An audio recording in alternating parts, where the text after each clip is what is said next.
Hi, I am Danielle Cooley, the chair of OMM at Rowan Virtual School of Osteopathic Medicine, and today I'm going to talk to you about OMM education via student-presented learning issues.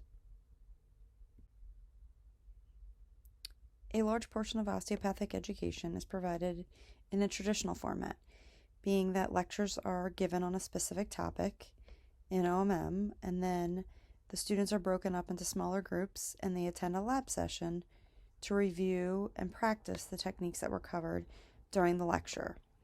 And this coincides with the majority of the rest of medical school education provided in the same manner. At Rowan, we have both a traditional learning curriculum and a problem-based learning curriculum. And with the problem-based learning curriculum, the students learn in quite a different fashion. They develop their own set of learning issues that span the many subjects of medicine, including topics like physiology, biochemistry, microbiology, anatomy, pharmacology, pathology, etc. And then at subsequent learning sessions, the students teach each other what they have learned in researching their specific learning issues. A faculty facilitator is present to ensure that all topics are covered and that the students stay on track. The faculty that are present, though, do not lecture the students in any way, but they provide anecdotes along the way and emphasize important topics that occur. At Rowan, what I decided to do was to change the OMM education and how it was provided to students in the problem-based learning curriculum. So what I did was provide the students with OMM learning issues, much like learning objectives that would be covered during a lecture topic, and assign them to specific students on specific days. The students would have access to old OMM lectures from the traditional OMM curriculum on our current learning platform, and then the students would come to the OMM lab prepared to teach the OMM concepts to their classmates. The faculty would be present and they would facilitate and intervene to emphasize important topics or clarify any confusing topics, and then the faculty would then demonstrate the techniques to be taught in class that day.